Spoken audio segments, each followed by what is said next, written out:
Hi and welcome to this video. It's Kevin here, and in this video I'm going to show you how to implement post-processing in the latest version of Unity, version 2019. I think I've got, what is it here, 2019.3.0 F1, because I have a course over on Udemy and there's been some confusion because it teaches the old way of implementing this, so I thought I would update it, post it on YouTube too so you all can see it. And this is the scene I'm going to use, which is pretty awesome. It's a little bit flat at the moment, you can see. Let me show you what I've got in here. Let's just shut that down. I've got, in terms of lights, I've got directional light doing most of the work, which I want to be the moonlight. And I've got lots of sort of prop lights for fires, lights for the lamps, and I think in the forest parts over here I've got little sort of prop lights, if you like, just highlighting various little areas, not causing any shadows, but just giving it a, you know, from a distance it looks pretty cool through the trees, just highlights certain areas. And that's kind of the effect I want to achieve. So we're going to add post-processing to this, and it's going to like completely change it because post-processing is pretty cool. So let's get started on this. Let's turn my directional light back on for a moment, like that. And like I said, that represents my moonlight. Okay, so to get started, we've got to first go to our package manager. So we go to Window, Package Manager, like that. Make sure all packages is selected, and they should all appear down here in your list. Scroll down to post-processing here, and the latest one is 2.2.2, which is pretty cool. And then on the bottom right hand corner here, click Install and let it do its work. Shouldn't take long, very quick. Okay, that's it, pretty much installed. Tick that off like that. Okay, over in your project assets folders over here, you'll see packages. Just open that up, just double check that it's, you can see it's installed right there, which is exactly what we want. Okay, so now you go to your camera. Now I've got a first person camera in here because it's a first person type environment where you should walk around. Now you might have a just a main camera and it works the same no matter, but you have to choose the camera you've got in your scene. So I'm just going to go to my camera, first person character, camera, and here's my camera here. From here, just add a component. Click on this button here, add, type, you can see I've already started to do it. Post, no, not posy, that's a flower. Post processing layer, that's what you want. Choose that, like so. And you can see an instant sort of change here. And you can see in my trigger, it's got first person character because it is my first person character. That's the name of my camera, effectively. Now this works on a layer, so you have to give it a layer to look at here. No layer has been set, so you need to set a layer. And if we click on this layer drop down, I've already got a post-processing layer and I can click that. However, if you haven't, just go up to layers up here and edit layers, and here's all your layers here. Now you can just go to the next blank layer you have available, type in post processing like that. That's it. Come back to your navigation, your inspector, sorry, go back to your camera and then click, then choose layer, and you'll see post processing appears, but I'm going to keep it on that one, like so. Okay, so that's our post processor added, post process layer added, and we have deferred fog selected, and that's what's giving it that kind of milky look, and we want that actually because I like deferred fog. Okay, so now we need to create an empty game object. So right click over in your hierarchy over here, right click, go to create empty, And we want to rename that because we want to keep a track on what it is. Let's call that post vol, like that. Post volume, whatever you want to call it. Now you need to add a component to this game object over here. Click add, and this time we're going to go for a post process volume, like that. Boom. Which is what we need. Now then, you can add two things. You can use this post processing in two ways. You can put it inside a collision box, so when the camera goes through the collision box, the post processing comes into effect at that moment when it collides. Or you can switch on this tick box called is global, and it will affect your entire scene, and that's what we want to do. Make sure that's ticked like that, and you'll get this down the bottom here. Assign a post processing profile to this volume using the asset field, blah blah blah blah blah. So in your root or wherever you want to put it of your assets folder, right click, go to create, and you'll see down here post processing profile. Click on that and watch it create, and there it is there. Then go back to your post volume, and you can see in profile there's a slot for your post processing profile to go into. It's getting a bit of a mouthful to say all that, but select it, drag it over there and drop it in.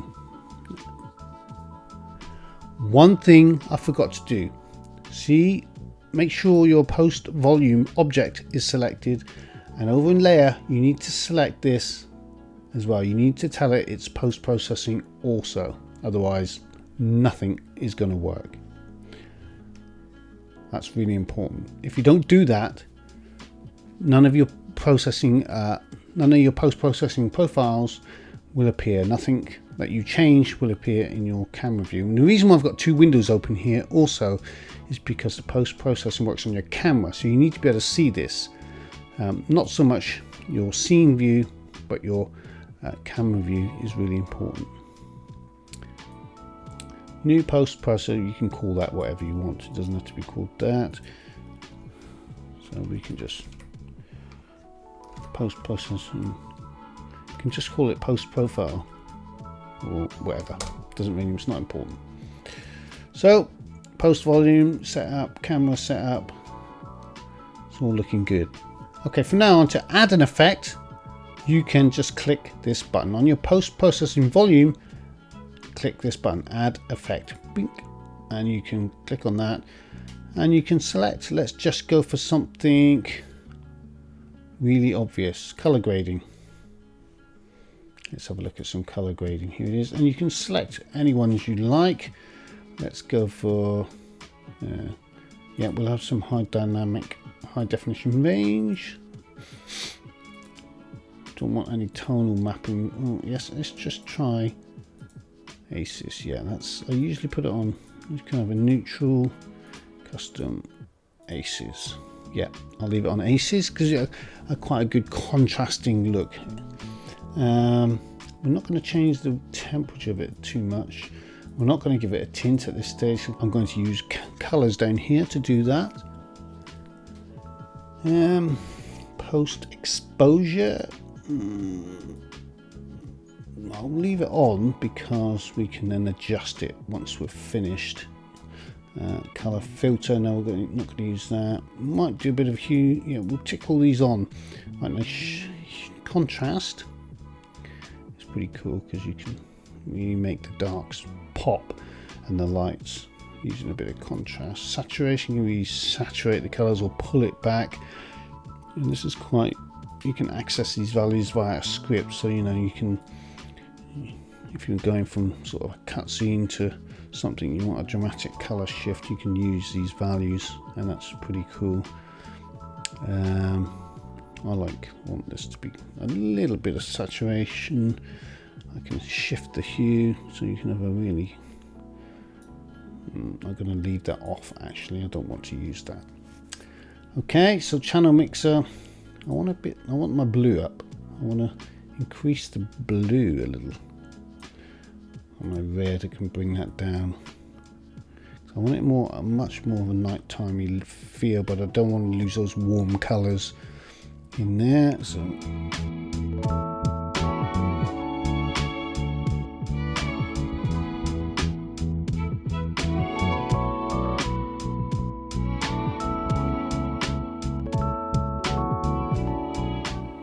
okay, let's move on to add another effect. Let's go to bloom. Let's add some bloom here. I'll tell you a good way to look at this.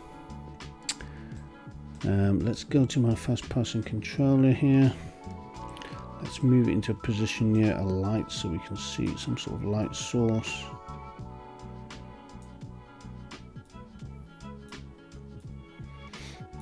Here we go. And let's just turn on the flame here. Just by selecting it, if I can get it.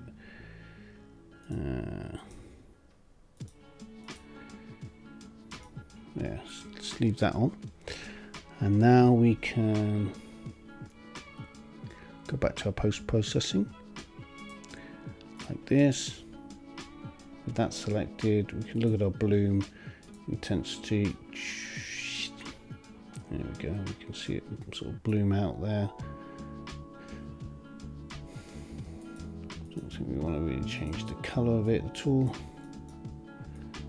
I mean, because you can't, you know, not all of these lights are going to be, you don't want it all to bloom that red, you know, don't want it all to bloom one color, just in case you've got other colored lights in your scene. So it's important to sort of get it right. Let it bloom sort of naturally.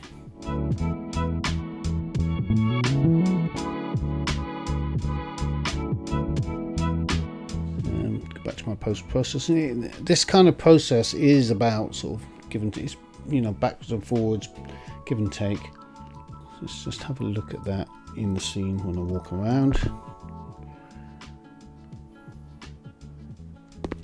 It does change it quite dramatically. The floor is really popping now. Put that light up, the floor's popping. Need to work on the fog a little bit. Those flames are glowing really nice. The flame in the torches are glowing really nicely. Yeah, that's bloom. That's pretty cool. Nothing. It's not too over the top like that. Okay, so I like it. Let's move on to the next. Let's add ambient occlusions, always a good one. Okay, we'll leave it on anyway. Add an effect, Unity.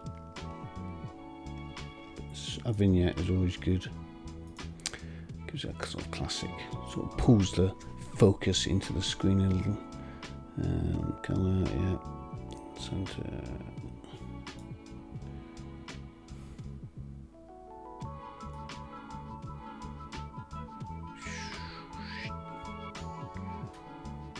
Okay, so let's pull that in. Let's have a look at it. Full screen. These flames are very yellowy. I don't like it. Let's just go back to my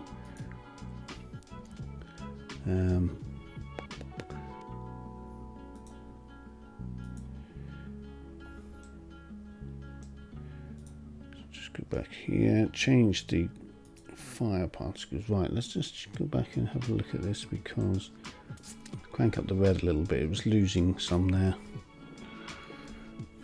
I mean, it's fantastic. That's much better. I want it to feel a bit more. I want it oversaturated, which is exactly what that's doing now. Look at the greens are really green. The reds, oranges are really orange. Yeah, that's really quite nice.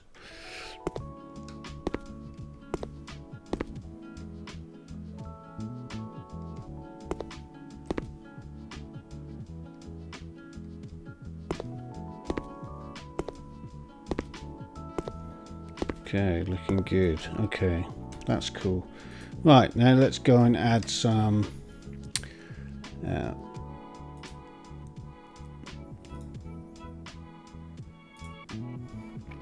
that's that. Let's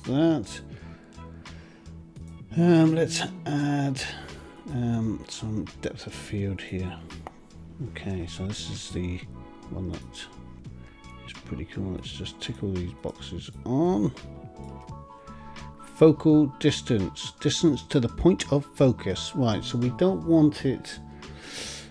Let's just.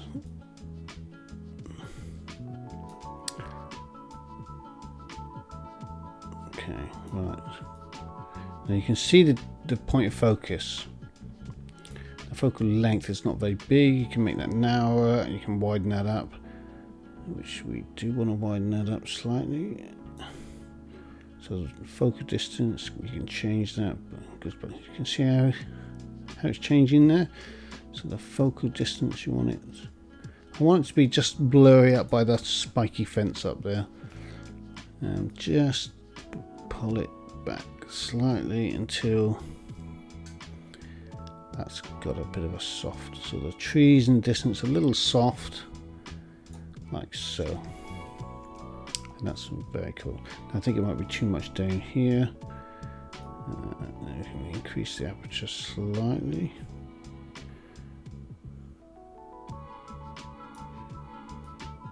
Pull it, focus. You just have to play with these until you get comfortable with it. You don't want it too extreme.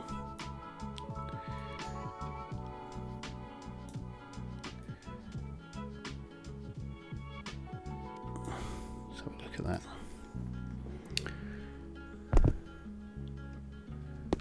Yeah, so you got this. Might be a bit too much, but you get the idea. The elements in the foreground are out of focus, quite nice. The sort of middle ground is in focus, and the background is sort of out of focus, blurry. But I think we can do a little, just pull that back a little bit more. Just by increasing the aperture slightly. Focal distance. Let's pull that down slightly. There we go. Let's have a look at that. Yeah, that's better.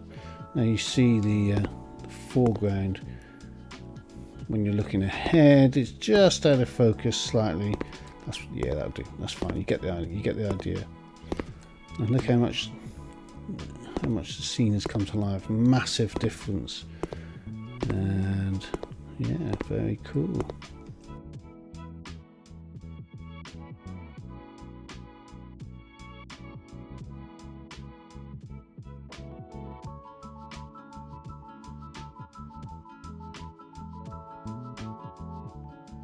Okay, so that'll do. I'm not going to add any more. I was going to add motion blur, but I'm not going to do that now. If you want to add that, you can do. Add anything else you want to add. Screen space reflections. I don't have any reflections, and I'm happy with what I've got there. So that is my final post-processing complete. Let's just play that. There we go. I think I'll definitely change the colours. It's very saturated. There we go. That's how you add post-processing effects to Unity in 2019.3 F1. Oh, this scene is from my course itself. If you want to learn how to model this course from complete scratch, from concept to white box to detailed models, all the way to implementing it into Unity and creating this scene, then you can find my course on Udemy, and the link for a discount coupon is in the description below. So please go ahead and check that out, and I'll see you over there. Okay, so that's it. Bye for now.